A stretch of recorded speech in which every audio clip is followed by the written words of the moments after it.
Баршаңызға сәлем, қалдарыңыз қалай? Менің каналыма қош келдіңіздер. Сіздер бұрын осы құйрық бауырдан самса жасап көрдіңіздер ма? Бүгін біз құйрық бауырдан самса жасайтын боламыз. Видеоның соңында дейін қараңыздар, менімен бірге болыңыздар. Ең алдымен осындай кәдімгі самсаға дайындап жүргенде қамыр дайындап аласыздар да, бір 20-15 минутқа тындырып қоямыз. Қамыр дайын болғанға дейін осындай бауырдың бетіндегі пленкасын алып, жуып, тазалап, турап алатын боламыз. Қанша көлемде жасайсыздар, соған қарап бауырды өлшеп алыңыздар. Мінекей, бауырды жуып алдық. Енді қалай турауды қарап алыңыздар. Міне, дәл осындай қалыңдықта жалпақ етіп осылай турап шығамыз. Менің каналыма тіркелмеген болсаңыздар, міндетті түрде тіркеліп, қоңыраушаны басуды ұмытпаңыздар. Алдағы уақытта сіздер таң қалдыратын ерекше рецепттер шығатын болады. Міне, құйрықты да дәл осылай бауыр секілді етіп жуып турап алдық. Ендігі кезекте біз бағана тындырып қойған қамырды алып, жайып шығатын боламыз.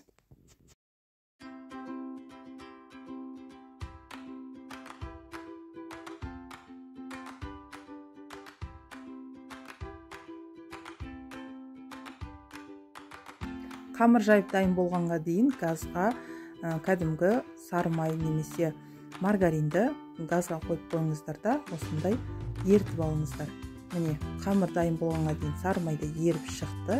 Енді осының арасына өздеріңіздің ыңғайлы түрмен жағып алыңыздар. Щеткамен жағып шықтым. Барлық жеріне бір тегісте тигізіп аламыз осылай. Кәдімгі самсаға ораған секілді етіп, қамырын орап шығамыз.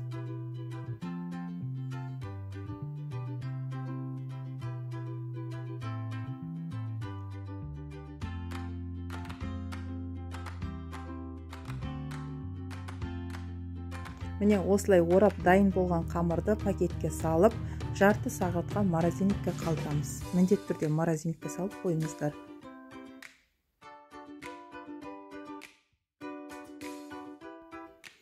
Міне, арадан жарты сағат уақыт өтті. Мен морозильниктен алып шықтым қамырды.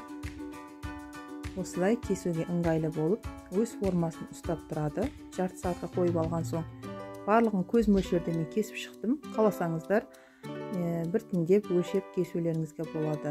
Енді осы дайын болған қамырды біз жайып шығамыз.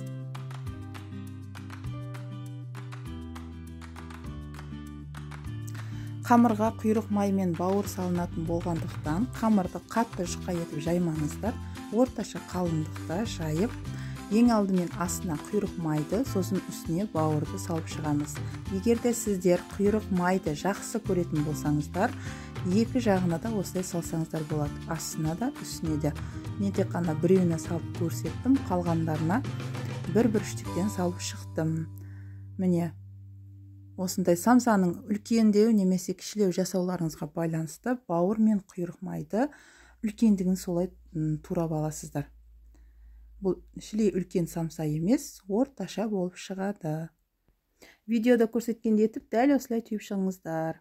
Сол кезде ешқандай май ағып кетпейді, листтеріңізді қатты май болып қалмайды.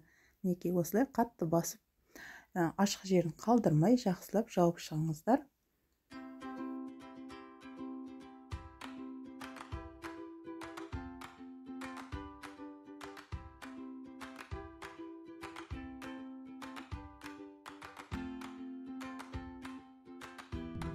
Сіздерге түсінікті болу үшін әрбір әрекетімді мұқият көрсетуге әрекет жасадым. Түсінікті болды деген ойдамын. Осылай пісіретін листке теріп аламыз да, сосын мен жұмыртқаның сарысын жағып шықтым. Бетіне, самсаның бетіне әрлеу үшін өздеріңіз қалаған нелерді сеуіп әрлеулеріңіз мүмкін. Мен тек қана қара тименді қолдандым.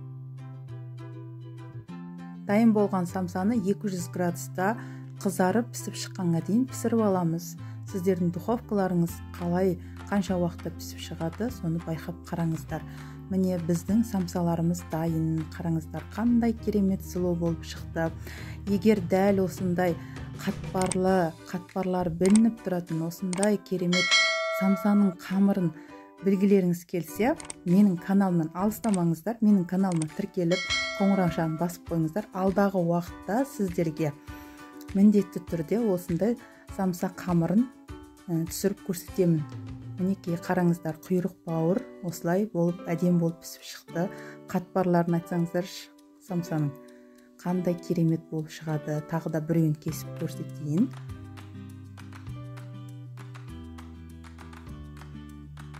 Мінекей осындай, дәл осындай самсаның қамырын алдағы уақытта міндетті түрде көрсетемін. Өз пікірлеріңізді жазыңыздар. Ас болсын.